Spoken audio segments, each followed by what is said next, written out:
So, good morning, everyone. Welcome to Political No Brainer, the podcast where we move past winner takes all politics and into real conversation. I am delighted to be here today with Dennis Brennan, author of DC Swamp Strikes Back. And that's his latest book. I believe there's others. I want you to jump right in and talk about yourself a little bit. Then I'm going to jump in. We already talked once and we had a great conversation on the phone. So I know this is going to be an incredible conversation. But jump right in. Tell us about the book. Tell us about yourself. Tell us. Um, Okay. Well, thank you. I'll start with myself. I'm an attorney, over 30 years experience here in Illinois, where I've always lived. Uh, we, I've had a career that's spanned a lot of different legal areas. I've also been a newspaper reporter prior to that. Owned my own media outlet, both newspaper and print and online. Had other business ventures along the way also, but the latest is the book. I've written two books. This is the first one to be published. Second one will hopefully be out sometime next year. You never know with the way publications go, but it'll be out eventually. But this is the first one. The book compares the troubles or the lawfare that Donald Trump has gone through over his 10 years in the public eye as a politician, and Aaron Burr, who was the vice president to Thomas Jefferson, and whom most of us don't know much about. So hopefully, the book clears up a lot of those areas where people don't know much. They learn a lot about Aaron Burr, and they see that history does repeat itself. It's a theme throughout the book, both with both those gentlemen, the media, how politicians are treated in general, and how the public reacts. So that's an interesting comparison. And when we say, this is a question, not necessarily a statement, when we say how politicians are treated in general, it's very much so in general. I feel like Donald Trump portrays himself as very much a victim of an unfair media.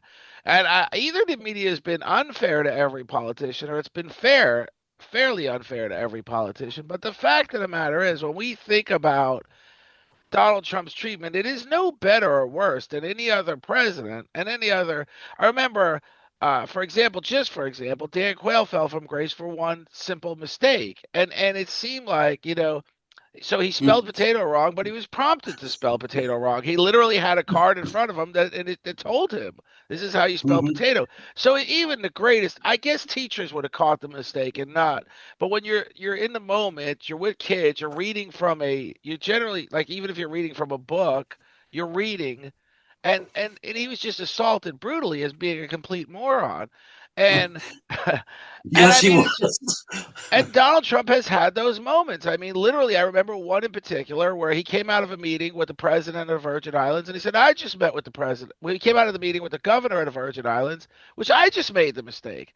He said, "I just met with the president of the Virgin Islands," and he said, "Sir, you're the president of the Virgin Islands. You met with the governor of the Virgin Islands." But so to talk about character assassination, or I talked to you on the phone about Robert Bork's essential character assassination during his Supreme Court hearings, and he was the only justice not to be confirmed. I mean, granted, we no longer get to 99 votes, but we do confirm most justices. Yeah. And So well, now because we're not even going to go to the 60 votes, but I agree in general. Everybody has taken, some criticism, and that probably goes back, to the beginning of the country. There's probably someone out there who was complaining about George Washington. We just have never read about it, but there was probably someone doing that. It's and you're right.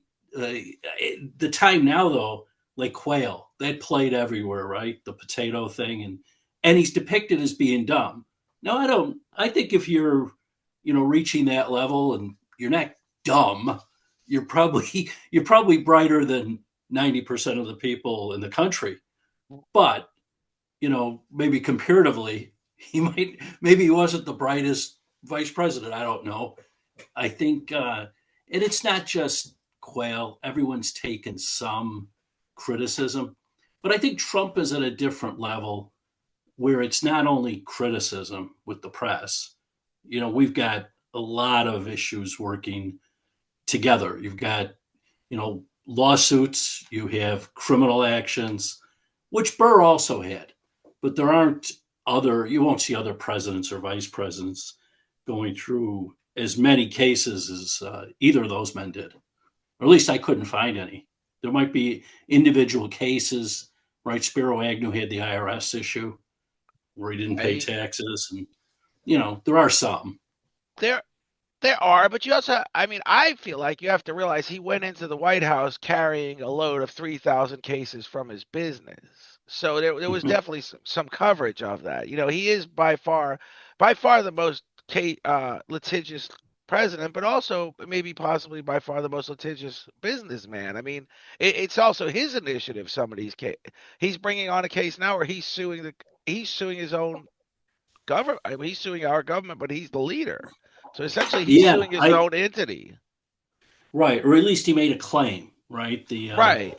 like a I don't know what they call it, but it's an administrative claim to collect on what he sees as some kind of unfairness in the investigations. Is that what you're referring to? That one? Yeah, and it was Yeah. $250 million, which I think ultimately he promises to donate to charity.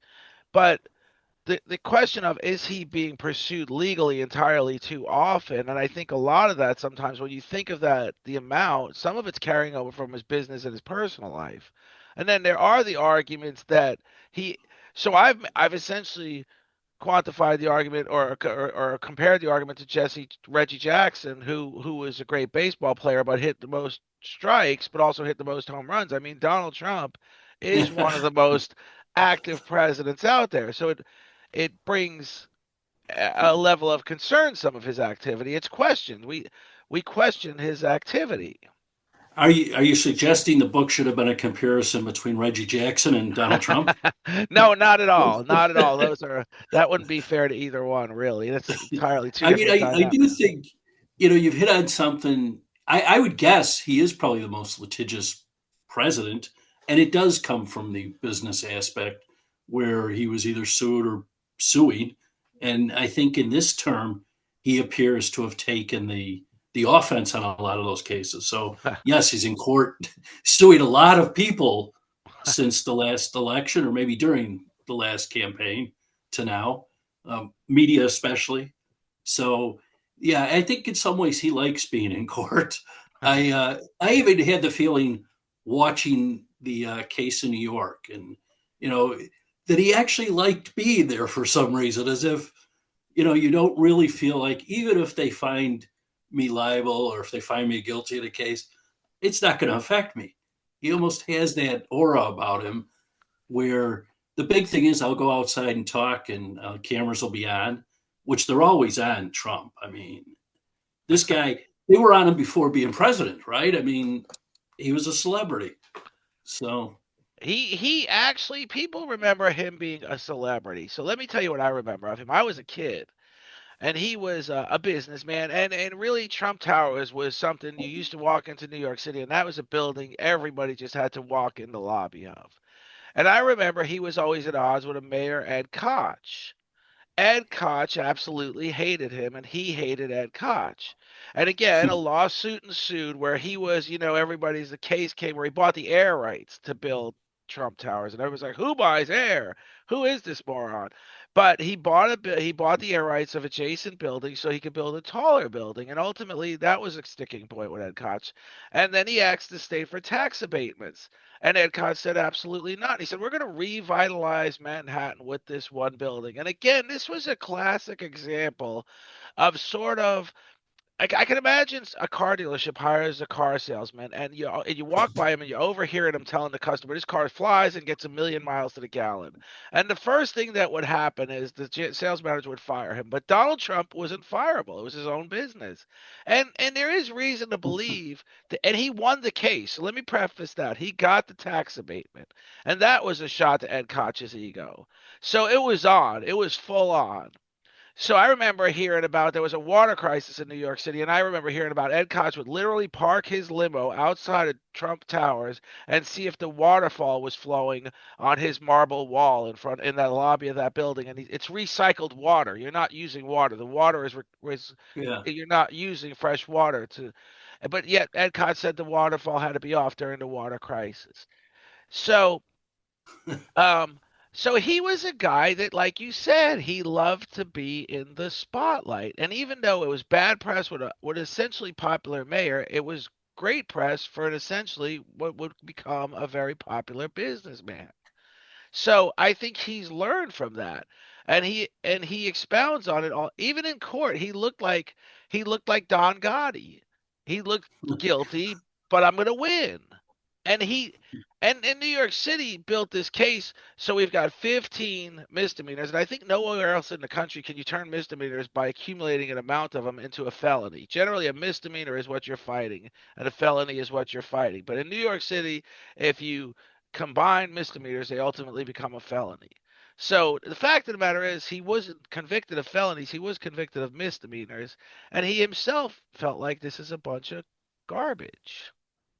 Right. And I think that's part of it, and then you go, and I think in our mind, or the mind maybe of his opponents, it's Donald Trump. He's a special case. They wouldn't normally do that to another president. As much as certain people didn't like George W. Bush, they probably wouldn't drag him into court for anything.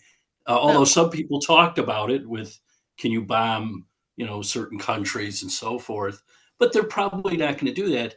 I think because Trump is seen as the fighter. He's quoted so many times, and in the book I mentioned it too about, his attitude is fight.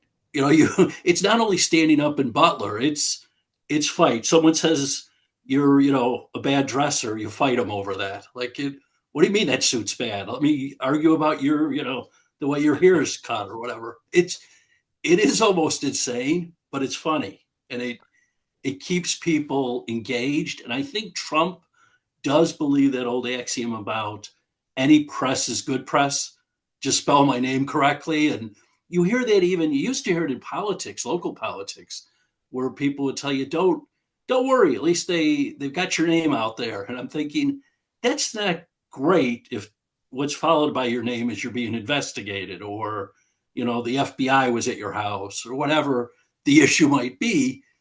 Bad press is not good. That's silly. You don't want your name associated with, you know, controversy, but I think Trump probably disagrees with that because he does seem to think any press is good press. He certainly does, and I seem to believe whether it works for everyone, bad press, or it just works for him, it works for him. And It Yeah. you know, it was a funny thing again. I'm thinking about Ed Koch, who on Fifth Avenue put in bike lanes, and he told the bikers you have a certain amount of time to utilize these bike lanes, and they weren't utilizing them. And I remember the bad press was the bulldozers coming through and tearing up the bike lanes. And everybody just saw him as a tough guy. Everybody saw him. He said the bikers weren't using him. We narrowed Fifth Avenue to the point where traffic was a concern, was a bigger concern, and safety was a bigger concern. And the bikers are still on the sidewalks, terrorizing everybody. They turn around and they're getting a hot dog, and there's a bike. So they're still on the sidewalk. So the good press was this guy is sympathetic to bikers. The bad press was he decided the bikers didn't hold their end of the bargain and he tore the lanes out.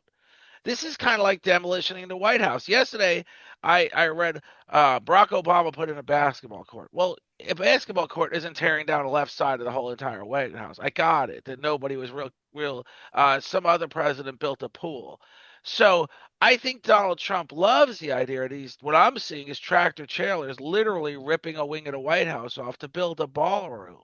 And it's bad press. We're literally seeing our White House that we've known, this historic building for as long as it's been there, being demolition. But for him it works. We need a ballroom. This is simple. Yes, you've got to crack some eggs to make an omelet. That should be on, Trump's tombstone when he goes.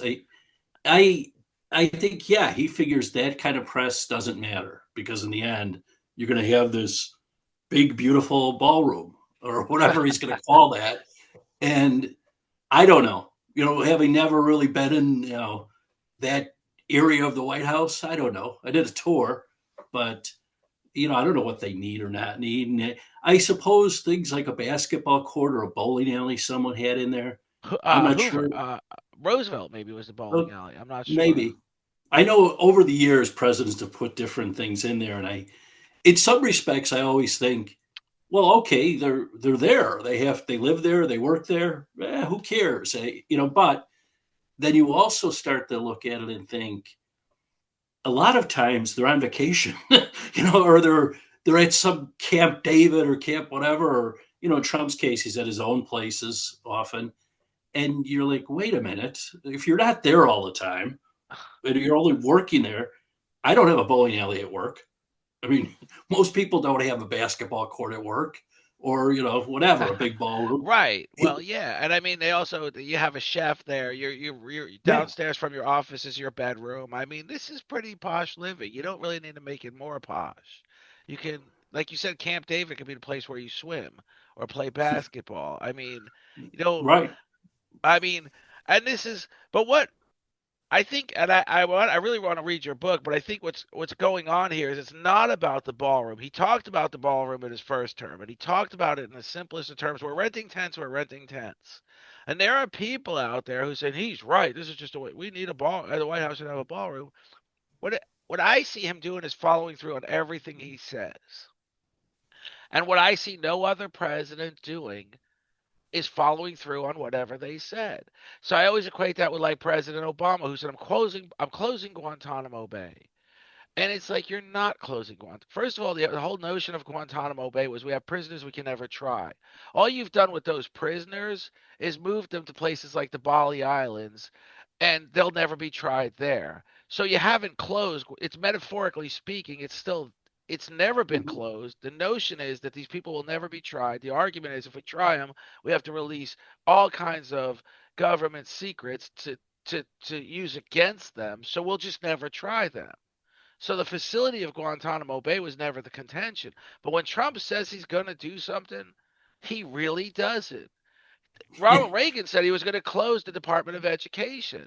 And in Yeah. the 8 years he was president, it grew in size and scope. It became what it is today. It's this enormous building with this enormous staff that really didn't help education. And he said, I'm Hmm. closing it. And he did. Now, I don't know that it was the right thing to do. I don't know what's going to happen to education in the future, but he's become the politician that does what he says he's going to do. And that's an interesting point because I think for years we always heard voters or the public say, we want someone that actually keeps their promises. We want someone different. Well, you have someone different, Donald Trump. And whether you like his promises or not, you know, apparently the majority like those promises, right? Shut down the border, deport, everything he says, he's trying to do at least. I mean, even the wars. I'll solve this war and that war. And do you really ever solve conflicts in the Middle East? We'll find out. I mean, you can try.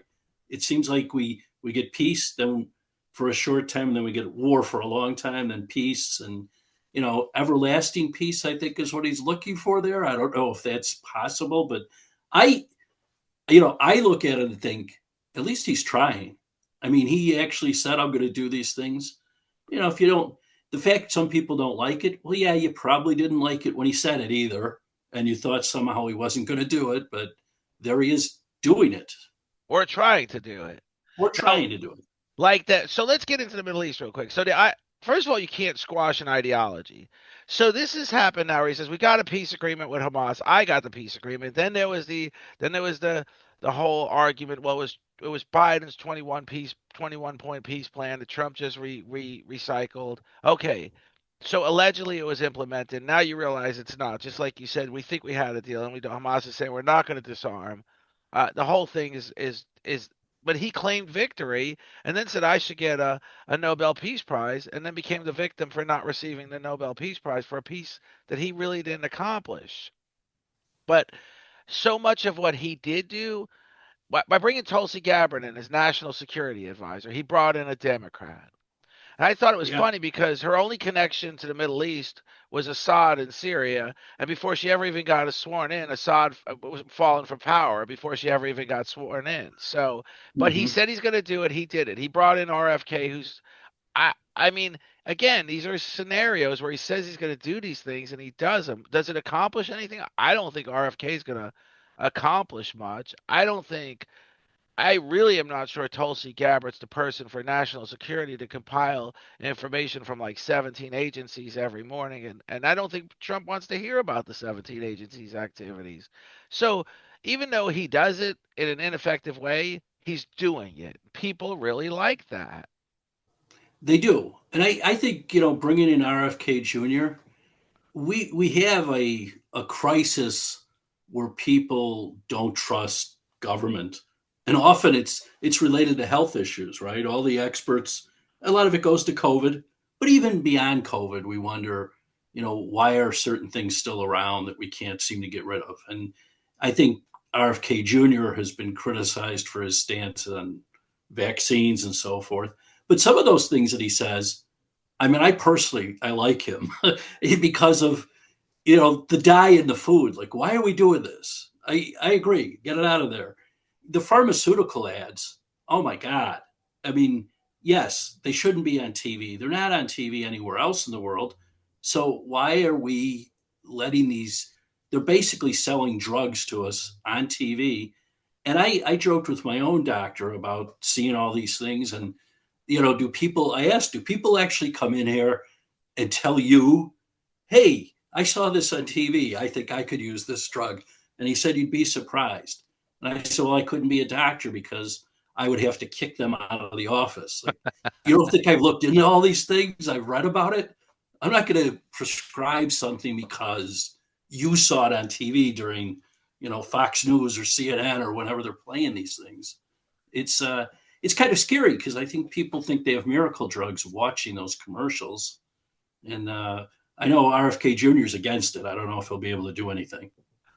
Well, that would take a lot. And okay, so this is again where it's almost like we're comparing Democrats and Republicans. If we take away the ads, we're creating a new regulation. We're creating a new restriction. And that's something that Republicans are always against.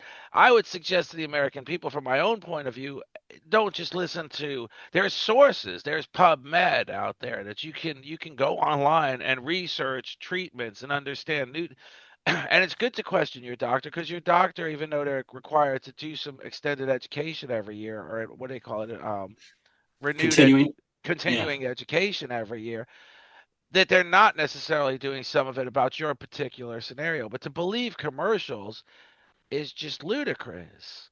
So whether RFK accomplishes pulling the commercials, this has been the age-old argument. Like if guns were outlawed, only outlaws would have guns. Well, if Yeah. if medical advertisements were outlawed, you would still have this some way of. I mean, it's like cigarette advertisement was outlawed. People still smoke. I mean, you would still have so for Trump to endorse the idea of a new regulation or a new restriction is kind of ironic when he's the guy saying if I get a new regulation on my desk, we've got to eliminate 5 or 10.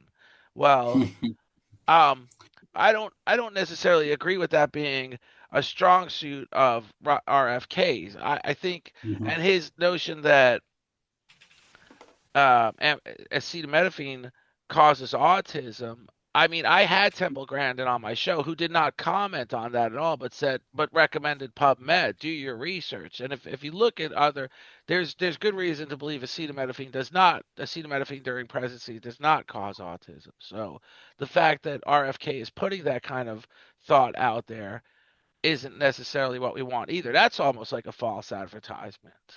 But that was from a study that was done. It's not like RFK Jr. made it up.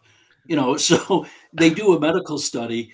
Truthfully, when that came out, I thought, wait, people are taking anything during pregnancy? I thought you tried to avoid everything. And, I that's all I remember. But not being someone that was ever pregnant, how can I don't really remember. I just, through my wife, I thought, well, you weren't taking anything because you're just afraid. You're afraid of everything, right? When you're pregnant, especially if it's your first child. So I was amazed when there was pushback, even some of those videos where you saw there was one woman who, actually got sick from it, but they were doing these TikTok videos where they were popping like a bunch of them. Like I wouldn't take a lot of Tylenol, even Under any not being circumstance. right. Like, what are you doing? Right? Right. One should do it. I don't need six just to show Trump or RFK or whoever you think you're appealing to. It's silly. And I thought that's strange that people would do that. But I think the problem is, and that's a tough one, autism, right? Especially for people who have a child who's autistic, and they all wonder what happened. How did this happen? And I don't know. I don't have an answer. I'm not sure that's taking any kind of pain reliever or you know what it is. There's probably something you know when the mother's pregnant, but I don't know that I blame the mother. I think there's too much investigation that still has to be done. There absolutely is, and that was sort of what I was alluding to is that there's this like again this straightforward talking secretary of health, and allegedly he's telling you like it is. The government has not been telling you like it is, and now I'm the new guy on this block. I'm the new sheriff on the block, and I'm going to tell you like it is. What I want to know is it really correct? Some of the things he's putting out there. Now to say he's arguing we shouldn't be advertising drugs on the TV, I mean I'm not for or against it. I don't go to the doctor and go, I just saw this new medicine on TV. The funny thing about it is, if I was a pharmaceutical advertising director, I wouldn't want half the commercials that are out there because they have to preface all the downfalls after the commercial, and I Yes, and it seems like you almost don't want to take it after like you if your doctor just prescribed it without these I don't know can cause night sweats, can cause brain tumors, can cause this, can cause that, and it's like I don't want to touch this stuff now. Is there another alternative? But so right. Well, so you and those, when they say those, it's kind of a joke, but you watch and they say, night sweats, irregular heartbeat, higher temperatures, and then at the end, and in some cases, even death. and it's Well, I'm out. Like, what is it? Unless it can make you the most beautiful looking person in the world and the healthiest, according to them. Wait, it could cause my death? I'm not taking that. I'm going to avoid that. Well, right now, there's some new diet drugs out there that people have become really are saying really work. They're losing weight they've never been able to lose before. But we also have one of Orlando's premier personal injury attorneys saying these some of these diet drugs cause blindness, and call me if you have this Well, issue, and it's a new advertisement. So he's a private sector personal injury attorney reaching out to anybody that's done these different diet drugs and saying this could possibly cause blindness, so we want to talk about it. So again, um, it's just there's more to the story. This is where sometimes I say where Republicans are kind of getting out of their wheelhouse when they start creating regulation and restrictions when in fact their whole premise of a party line is we do not create new party regulations and restrictions. yeah, but I would generally agree. Yes, that's the Republican Party as we've known it for certainly going Absolutely. back to Reagan, I'd say, right? Right. But has Government is the Trump problem. changed? Yeah, has Trump changed the Republican Party? It's almost he certainly has brought in a different base of voters. It was a country club in the party, and now some of that's being squeezed, and you get more of the working class, if that's a term anymore, uh, voting for Trump. And maybe for the Republican Party, he seems to have changed it a bit, where some of that there's got to be a balance. It can't be we have no restrictions on anything and regulations. I understand if you have a business, you want the least amount of regulations to actually conduct business and make a profit. But at the same time, we're not going to let you have a plant that blows smoke and pollutes the air at some ridiculous number. So we do have to balance it somewhat. You can't just throw out every regulation. I think looking at these commercials, I don't know if they do any good or if they do harm. I don't know if there's been a study on that. It might be the place to start where you start seeing, I would guess we're taking more pharmaceuticals because that seems to have been the case even before they became so prevalent. Now, and I don't know, if it's the GLP-1, those drugs where you're supposed to lose weight. They were for diabetes, but now they've become, fat beaties basically. if you're fat, take this and you won't be. It's like, okay, but yeah, I think a lot of people are looking at that and going, yeah, it works. But do we know anything about? There's been very few studies, and it may work temporarily, but what if you do go blind? I don't think that's worth it. Would you No, rather and be that was chubby or blind? I mean, take chubby every day, you know? I just happen to notice that commercial. It's out there. It's literally out there that he is really trying to reel in some new clientele.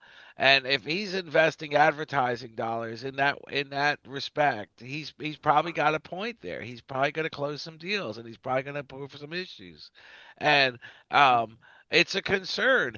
And I haven't heard anything from RFK on the topic. I'm not so sure he's he was a whirlwind allegedly. When we talk about everything he's talking about, and I often say, I call it like in the movie business, they call it 6 degrees to Kevin Bacon. I call it the economic in the world, I call it 6 degrees to Warren Buffett.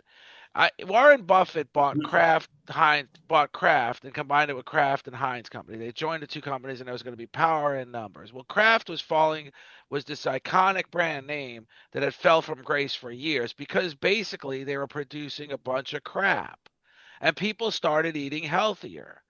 So Kraft, the product line, really fell from grace. And and so people on their own are coming to the conclusion that eating healthier is better. So there is this natural, healthier living gentrification happening. So it's happening. And that's sort of how the Republicans want to see it. The private sector, basically liquidation is an artery of free enterprise. If a big company falls to smaller companies because smaller companies are doing it better or more appealing, then so be it. So when you think about now this government agency and this government leader of this health agency saying, I am going to re regulate everything that's been regulated, coming from a president who says I'm anti regulation, I just don't. This isn't a sort of a contradiction to me that says, as much as Trump is let Trump be Trump, this is one case in point where Trump is not being Trump. Yeah, well, Bobby Kennedy's Democratic roots might be really strong there, right? He might have a tough time breaking away from some of that. And but the good he did, I think he brought in some voters for Trump just Oh, politically. absolutely. I do think there were a lot of he had his fans, and I know he has his critics too, obviously, and they still remain. But he brought in some votes. I think Trump, for whatever, I think he's loyal, and he said he was going to do something with this, and back to that point of he promised it and he did. I mean, what was the? I think the quote was something like, I'm thinking of turning the whole health thing over to Bobby. And it's like, wait a minute, what are you doing?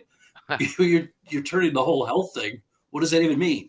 But he has in a way, and I don't. What I see out of Kennedy is he's trying to investigate all these things, but with the idea of saying we've been lied to in the past or we've been misled. And I think that's easy to say, like with COVID, whether it was purposely done or whether they were incompetent or protecting us, whatever the excuse was. There was a lot of misinformation about COVID and the vaccine and all that. And I think people still have those wounds because it's only 5 years. So they're likely to think, well, RFK now is saying they not only lied about that, but they've been lying to you about, pharmaceuticals or the dye or whatever else. Well, whether we had been, I can't even portray it as a lie. There was no known anything on COVID. So when we think of COVID, like an example, New York City, where people were quarantining, staying home, and then there was information coming out that these buildings, these taller buildings, have recycled air. The people that were staying home were getting COVID more often than the people who were out and about in the parks. So I don't know that either party intended to lie. I don't think either party knew what the hell they were talking about. And COVID was that. And then you get that again, that sort of contradiction that it was Trump that developed the vaccine. Now to say Was it the Democratic Party that made the vaccine absolutely mandatory? Yes. So they have the burden of a lot of the COVID. They screwed the pooch on COVID bigger than Republicans screwed the pooch on COVID. So, and there is that hard feeling there. I mean, I went through a lot with COVID. I got laid off from two jobs with COVID because and it was hard on us. And but I'm done with that topic, right? I'm done with it. So COVID was this, but I hold Democrats responsible. It was too much of if everybody's vaccinated, we're going to eradicate this disease.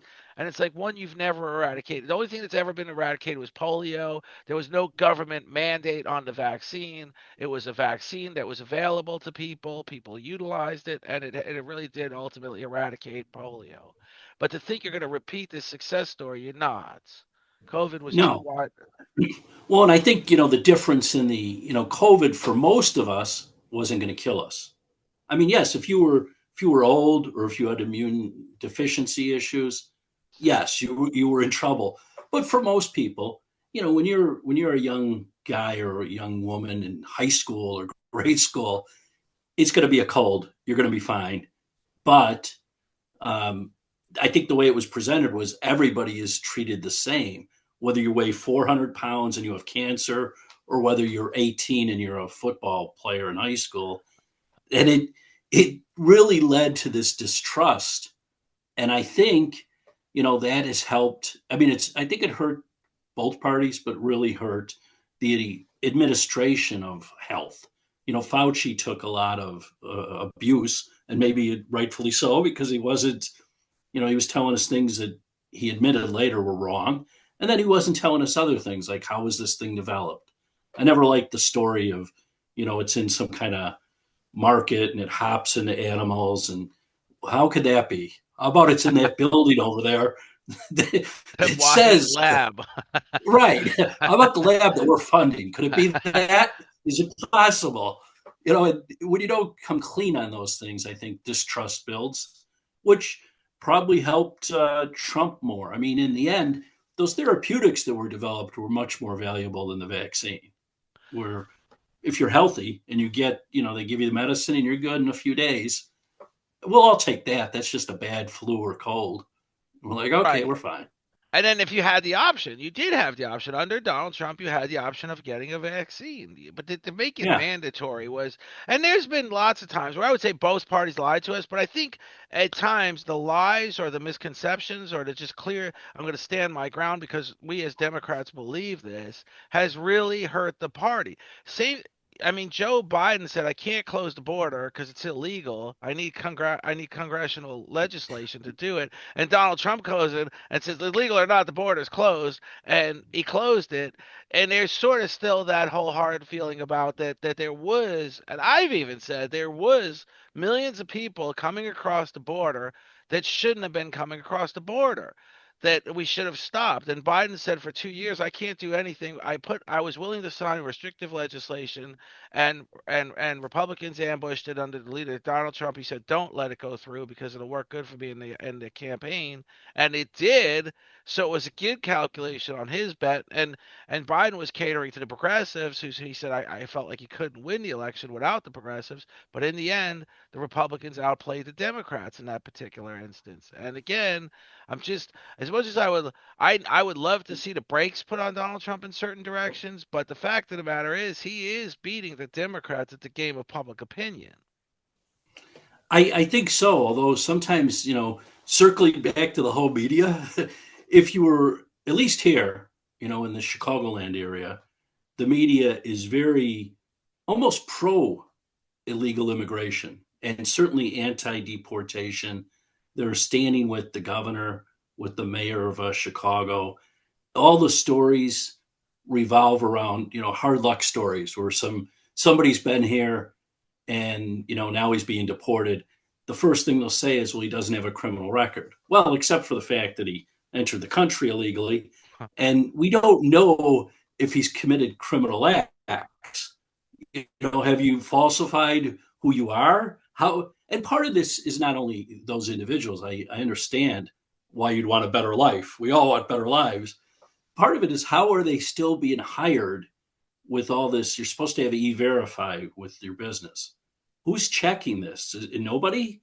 Because we have an awful lot of illegals who are working in regular jobs, and it's not like they're all working in a field and getting paid cash, has been depicted by some, or they're working as the dishwasher and being paid cash.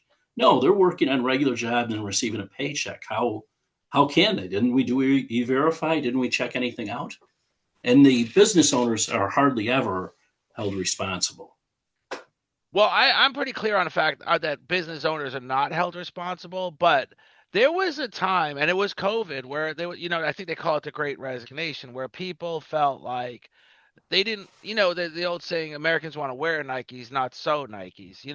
They, they, there is whether they're receiving and they are receiving a real paycheck, and whether they're able to slip past the e-verify or whatever, however, employers are are held accountable for making sure you're hiring a person that's eligible for employment in the United States. There is definitely a need for certain jobs to be filled, and they are filling those jobs.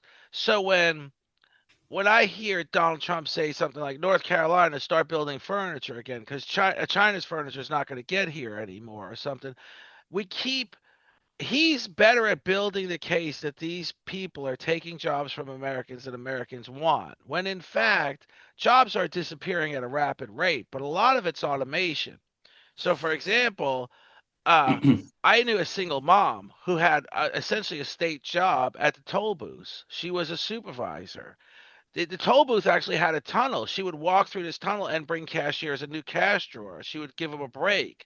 She would count their drawers, their cash transactions and their everything. That toll booth's gone. They have literally demolitioned it. It's all automated now. You either have an e-pass or you pay more by the picture of your license tag. But there's no people, and she was a full-time supervisor provided with health insurance. That job's gone. No Yeah. illegal immigrant took that job. And Americans don't understand that yes, Donald Trump is deporting people that shouldn't be here based on a criminal record. So did Bill Clinton and Barack Obama. Combined, they deported 1.7 million people.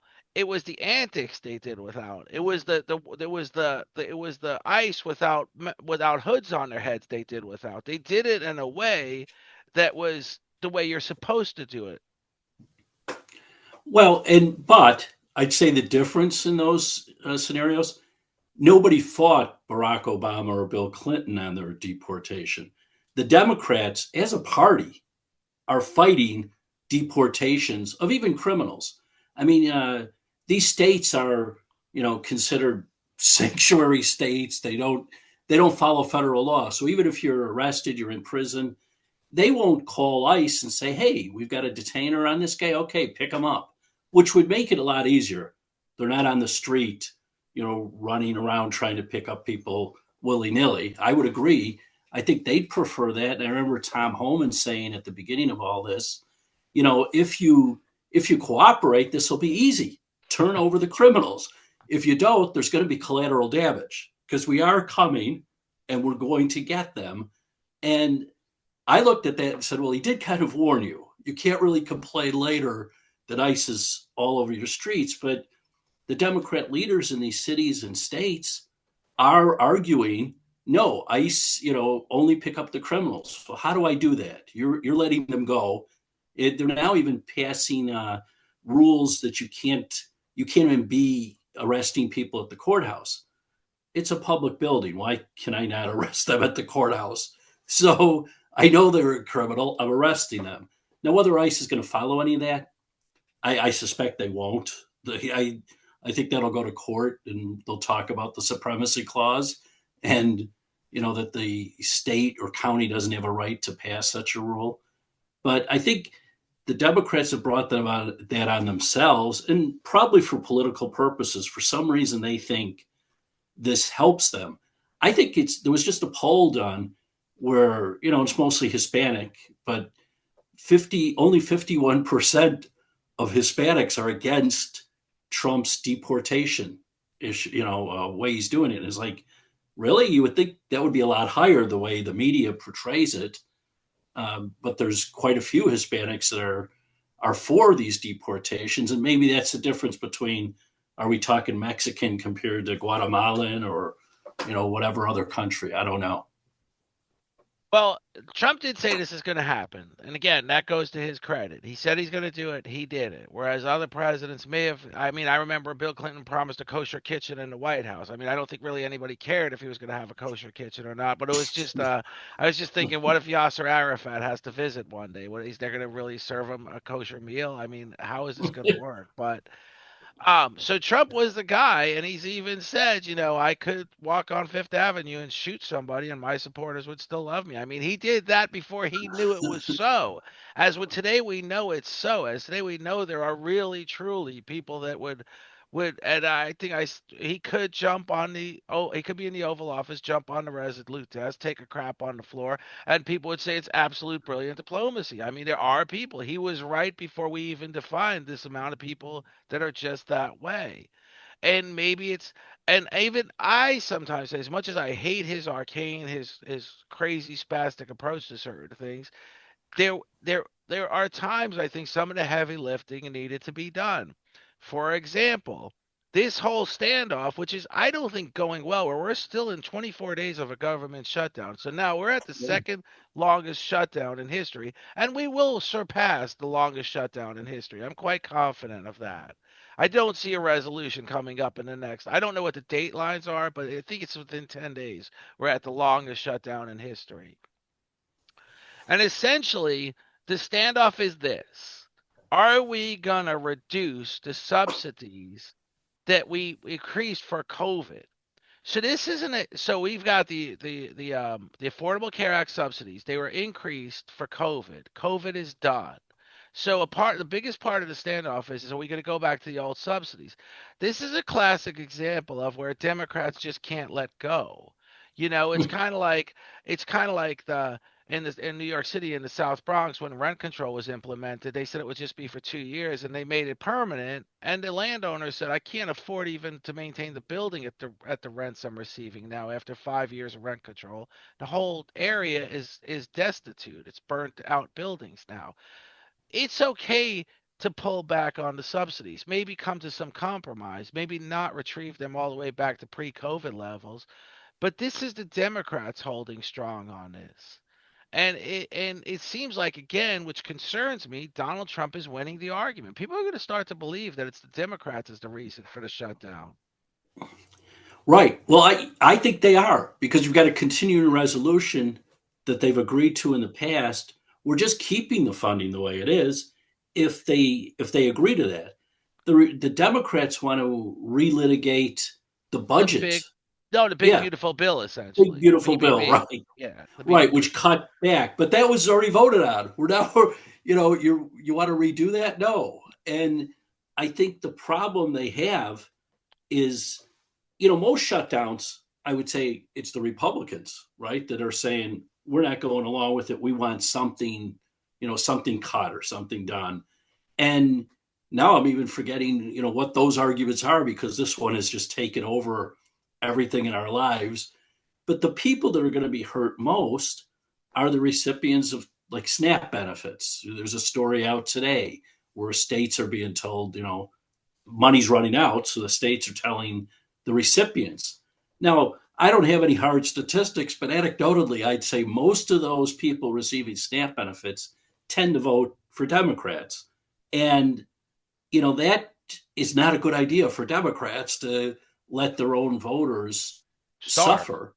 Yeah, starve. Yeah, Starve. these are, for them, that's important to get their SNAP benefits and other benefits. Where, for the Republicans, when the Democrats talked about, well, we don't care, we're shutting it down until they do this. Well, you're only hurting your own, and it's not going to get any better. Most Republican voters are going to say, I don't care if it's shut down. I don't even notice that it is shut down because, Social Security goes out. Like, there's a huge percentage, I think it's like 75% of the government that's still operating.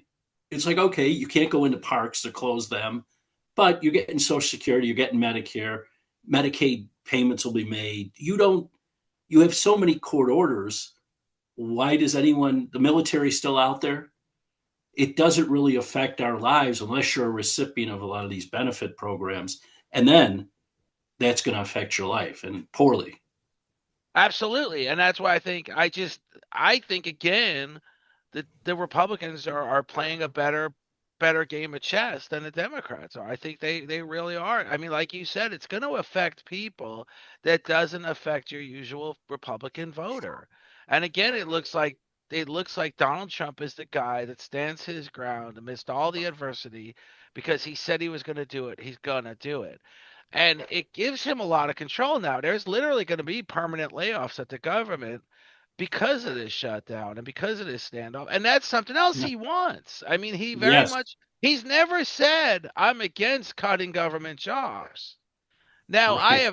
I have argued that government work, government programs, entitlements are a big part of our economy.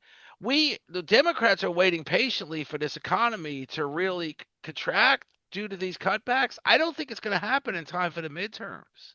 I don't think that this economic contraction, is going to happen in time for the midterms.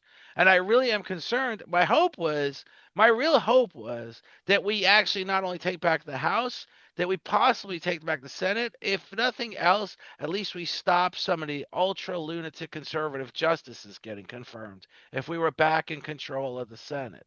Because I can see uh, a situation where a justice has to retire and Sidney Powell gets appointed. And I'm concerned about that the and would be confirmed. I'm very concerned about that. And I'm not making any speculations. I'm just saying the justices aren't young. No, no. I mean, the Supreme Court's a big issue, and there's a few of them that are up in age, and I think the Democrats saw that issue um, when they were in power, and it's hard to get a justice to retire, right? Well, they Even asked if, Ruth Bader Ginsburg, they asked Sotomayor, who has yeah, diabetes, I believe, and they say no. They, like Nancy right. Reagan says, just say no. Well, sure, just say no, and then you end up dying in office, and if you die at there's no good time to die, right? But if you die politically, there's a real bad time. Your party's not doesn't have the presidency or doesn't have control of the Senate, or preferably you have both of those, and you sit there and go, okay, we're not going to get a justice that we want in there. And it seems now a lot of these justices are almost hand picking their replacement, like when I leave. But I don't think Sidney Powell will be picked because I'm not sure. I'm not sure Justice Just Thomas or hypothetically. Alito would want them. But those are the two I would think could be going on the Republican side. But it's an interesting thought. I do think the midterms. Trump is making the moves, especially keeping his word on things that he said he would do. So I think that keeps the base engaged, and the base should come out and vote in the midterms, even though there's a drop off. I think the Democrats, their message has been bad, and now they're hurting their own people with the shutdown. I truly believe it's a bad idea It's a to terrible shut idea. down. And to talk about hand-picked, just keep in mind Antonin Scalia hand-picked Justice Keegan. So he recommended Justice Keegan to Barack Obama. So as far as Sidney Powell, I don't know that Sidney Powell would not be the one Clarence Thomas or Daniel Alito would like to see. I don't know that she would not be the one they would like to see replace them. So, and I Yeah. don't know that Donald Trump would not take the recommendation as just amazingly brilliant. So, uh, and and and again, the only reason I'm bringing these points up is to waken up Democrats that you are not playing your game of politics well. When I hear about, I've literally got 7 pages, 5 pages maybe, of complaints about Andrea Ocasio Cortez about her own constituents saying she's supposed to be at a meeting, she shows up for 5 minutes. I mean, family No. people are stopping dinner to come see Andrea Ocasio Cortez at a town hall meeting, and she's there for 5 minutes and refusing to take questions. So when you think of her being a potential candidate, or Gavin Newsom being our potential candidate for president. And then they're going to face off with possibly somebody like Tulsi Gabbard or somebody even. I mean, we may never retake the White. We may not retake the White House for another 8 years after Donald Trump. I don't think J.D. Vance is a viable option. I'm not so sure he's going to be received well in the public eye. But as far as our candidate choices, I not ours. I don't know that you're a Democrat. I'm just saying as far as the Democrats' candidates. As I don't know, they're not playing the game well. They're concerning me every single day they open their mouths. Yeah, I mean, the good thing, I guess, if you're a political party or a political leader, is even when you appear to be making the worst mistakes in the world, you have a loyal following. So there are people that will support, and I have friends on both sides who will support that party no matter what. And it goes, I think, to Trump's point about, shooting someone on Fifth Avenue when he said that years ago. And people, some of us laughed, some of us probably thought he might do it. And, and then some are like, oh, he's just, getting the controversy up again. And I don't know, which group you'd be in on that, but some people probably are afraid. They probably don't go on Fifth Avenue thinking he'll shoot them. But I think when you have someone say that and he knows, yes, these people will vote for me again. I mean, he went, the whole court thing really backfired on the Democrats. And I talk about it in the book, all of the cases, unless you have a dead bang winner, even when you're trying to impeach someone, you're probably better off as a party not pushing it. Just take the accolades from your followers and maybe the media that supports you and let it go. But when you can't impeach someone, I mean, you can't convict them. What's the point? And if you can't make those cases stick enough that he's not a viable candidate, then you really have a problem. And I think Trump used that to his advantage. He was campaigning in courthouses. It's awful silly. And I thought when he was hit with everything and all these cases, this guy is not going to make it out of the primary. That's how much I know, right? I thought Ron DeSantis might be the candidate. It's interesting in the book. I mentioned that you have the fight in Iowa and how all of a sudden it's the three main candidates. Trump wins in Iowa, DeSantis is out, right? I mean, it's like anybody in Iowa, it's a caucus. You would think, well, let's give it another one, right? Let's wait. I mean, he saw the writing on the wall, like this guy is going to have the nomination, and he did.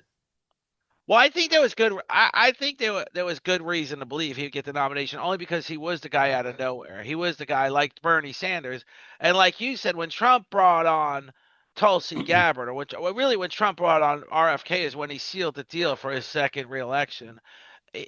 It's kind of like all we ever said to Hillary was bring on Bernie Sanders. It doesn't mean he's going to be an integral part of the operation. He's the vice president. You can tuck him away in a closet in the West Wing and nobody would know. So calm down with your own crazy ass ego that you're going to win Texas. You're not. So, so she doesn't. Trump is a good thinker at times. I mean, you think the craziest he gets in a garbage truck after he calls Spanish people garbage. You don't fight the tide, you swim with the tide. Oh yeah, I'm garbage. I thought it was the craziest response in the world, yet it worked. And when you talk about a dedicated base, this is something Americans don't realize, and I try to explain it often. In a president election, both candidates are going to get 240 electoral votes. That's a gimme. There are dedicated voters that are they can be blind, but they'll be able to feel the R or the D without even Braille assisting. And, and, you get to that 240. So they keep talking about Trump's landslide victory. It was sometimes 1% of a swing state. So he got all seven swing states. How did that happen? Because it's better the devil you know. And it's this is there's this Kamala Harris who literally sits on the View and says, "What would you do different?" She said, "Nothing. He's the greatest. Well, you're an idiot. So all you had to say, well, I would have closed the border on day one, and you would have had a viable connection with a lot of people's frustrations. But she doesn't do that. So again, it's the Democrats don't play the game well. There is that dedicated base. There's literally now the assertion that Bernie Sanders voters more than ever are leaning towards Trump, which is concerning, but it's again, we want something different, and that's what Bernie Sanders was. Nobody, I don't Yeah. believe, I, no American wants to be a socialist, but when 12 million young people give up all their hopes and dreams of ever owning a home and committing to a socialist, you've got to wonder what's wrong in America. And Hmm. and that's something we all want. I have a home for my kids. That's something I never would give up that hope for. But when you hear Right. it from so and the Democrats thinking socialism is the way to go is a real big concern for what holds for the future of the Democratic Party Well, and maybe the future of the country. I and the think future of the country. that's the biggest, I think that's going to be the biggest issue, besides the divisiveness, which maybe we'll always have. I mean, we are a divided nation and we're still standing. So Lincoln was wrong. But I think you look at this and you say, okay, if I'm a young person, what do I want? I want the same thing everybody's always wanted, right? I want I want to improve my life. I want a house. I want a family. I want a job I can depend on. And those things are slowly being have been taken away. And that's why socialism appealed to some of those people. Now I don't know if it still does. It seems like a lot of those younger, especially males, have moved back to Trump. And whether that's to his credit, RFK Jr.'s credit. There's a lot of people in there, I think. Musk, when Elon Musk joined forces.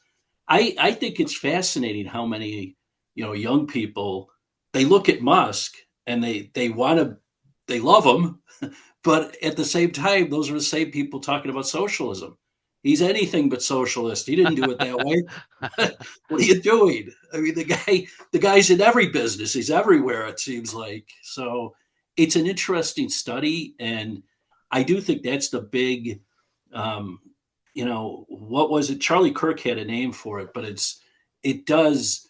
You've got to have this huge effort to somehow assure that younger people are going to have that American dream with the house and the life that everybody else has had or wanted to have. You got to get back to that. You got to get back to that realization that Americans have never given up on the American dream. They have never. And to think for 1 minute that Bernie Sanders' 12 million people strong list of dedicated voters is a success story is not a success story. I want young people to want great things in life, to want beautiful homes and great educations. And then like you said, and people want what Elon Musk delivered on the craziest things. He's in every business imaginable.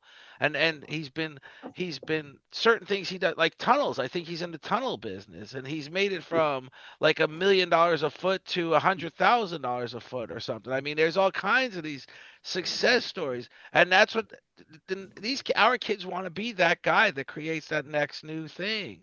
And Sure. I've always argued the point for the Democrats at least. I've said this. I said, listen, I listened to Robert Reich, which was, I believe, Clinton's labor secretary, and now he just prances around different universities as a pedigree of university genius and professorism genius.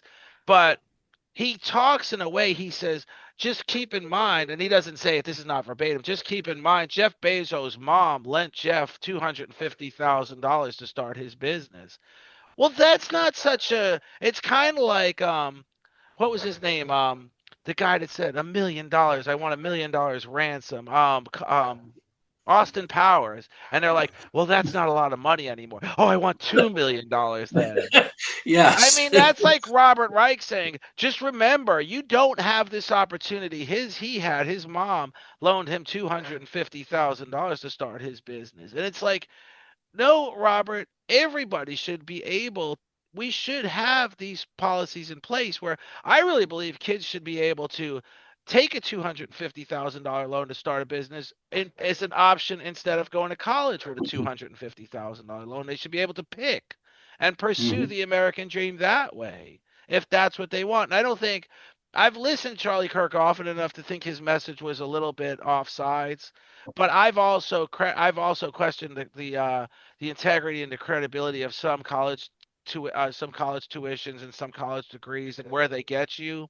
But Right. when I've listened to him lab-based college students for even going to college, I've questioned that as not being the greatest approach either. But Democrats need to adapt something more worthwhile than we're going to increase Social Security. We're going to increase the subsidies for the Affordable Care Act. They just need to do something, and it seems like Donald Trump is the guy doing that kind of thinking. And Right. Yeah, because I think some of those programs or ideas that the Democrats are pushing is keeping people running in place. And that's not, you're on a treadmill, you're not really going anywhere. Where Trump is saying, hey, you can run down that street and maybe you'll get to where you want to go to. And that's a much better way of looking at it. It's like, if I start running that way, I've got a chance of being Elon Musk. Well, probably not, but you'll be something. You'll have a house, you'll have a business, or you'll have a job. Where the Democrats are using these policies to say, well, here's just a little bit to feed yourself and maybe your family. And a then little bit. and you're not going to get, it adds up. So a little bit adds up when you're giving it to a lot of people. But in the No, end, no, it's I'm like, saying in the end, all you get is a little. It's not really how yeah, the American dream was intended. It's not. right. No, I mean, and I think a lot of those people would say that are receiving it, no, I want to do something else. I want a real job, or I want to start a business, or I want to go to school, or whatever it is. And those opportunities aren't there. Maybe that's, part of it's the divisiveness. We can't agree on anything. I mean, they can't agree on a continued resolution. How It's are we all they going need to? to do, and that's the whole thing that frustrates me. Just sign off on the CR for now, then carry on with the negotiations. See what you can pull back on. This is a $4.5 trillion bill you're trying to address during a government shutdown. So even if you came to an agreement to actually write the legislation out could take another 10 days. To literally get the legal minds to print the paper, to put the jargon together. This is no time to say we have to be as definitive as hell. This is no time Right. for that. Sign off on a CR. And that's I'm saying it. I mean, I want the Democrats to do well in the midterms, if nothing else, just to put a little bit of the brakes on Donald Trump. And they can't even come to that conclusion that that's the next thing to do. That's my that's my Well, dog. yeah. Make sure you pet the dog. I saw one podcast where a guy like shocked his dog. Have you seen this? No, And I'd then want to shock him. right, yeah. Well, that was the reaction. Like, should this guy have a dog? Like, because the dog was interfering, and I'm thinking that didn't Oh, interfere with what I saw. no, that's my baby. I'm not shocking her. She could shock me and I wouldn't react. You're a So this, pure dog lover, then. oh my God, I love dogs. The last time I've had three German Shepherds, and the last time the one I lost the one, I thought I'd never have another one, and then I realized I can't live without them. I can't. I don't have PTSD or she's not a service assist dog, but it's just nice to know she's always here. I love her. She's my girl. Well, that's the type of person that should have dogs or any pet, right? Not Yeah, not the people absolutely. shocking the dog. They should they I've should be never heard barred. of that. It's not I'll, funny actually. I'll have to find it, and Send it I'll to send. me. I will if I can find it. I'm going to send it to you. It's awful. It really is because oh my God, it really is. Well, this has been great. This has been just a tremendous conversation. Did you want to talk about your book before we go? Well, obviously, I just want people to know that the book is out there. It's I think for people that don't know about Aaron Burr, you'll find out a lot by reading the book. That he's more than just the guy that shot Alexander Hamilton who died from a duel. We all learn that, and I think it's grade school. We learned that. It's been so long in school. I'm not sure where I learned it, but maybe people learned it in the musical Hamilton. But whatever, there's more to him than that. The man was charged with treason. He had a lot of issues. Perhaps isn't held up as a great American leader, but I think the book sets that straight, as other writers have too. And there's an analysis of all the cases with Trump and Burr, and not so deep that you think you've walked into a law school class. It's it's stuff that anybody could read. I don't write so charmingly that you don't understand it, or I wouldn't understand it. It's basic English. So I just would hope people would want to buy the book. It's available on my website, authordennisbrennan.com. It's at amazon.com, Barnes and Noble. And that's pretty much a wrap up on it. Yeah, so this is Dennis Brennan. The book is the DC Swamp Strikes Back. Is that right? The Yes. book is DC Swamp Strikes Back. This has been a great conversation. We cover a lot of topics, which is what I love to do, and I think it's just I'm very thankful you were on the show. And like I always say, I'm going to be in touch. Hopefully, I'm going to invite you back and try to assess what's going on in the next. Every day something changes, so we can literally, but we'll probably wait a little bit.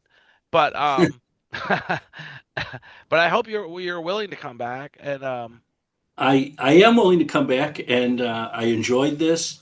I'll come back even before the second book comes out if you want. I would like. Oh, absolutely, yeah, because you put that out. That could be a year before that happens. I don't want to wait a year by any Yeah, means. who knows? Right. But I would say I would like to have you back a lot sooner than that because it's been just Okay. an incredible conversation. I appreciate it, and I appreciate taking the time to talk to me today. I appreciate you being so generous with your time, sir. Dennis Brennan. Um, Looking forward to reading the book. I'm going to order the book, and I will talk to you soon, sir. Thank you so much. This is Political No Thank you. Brainer. My pleasure. We are also.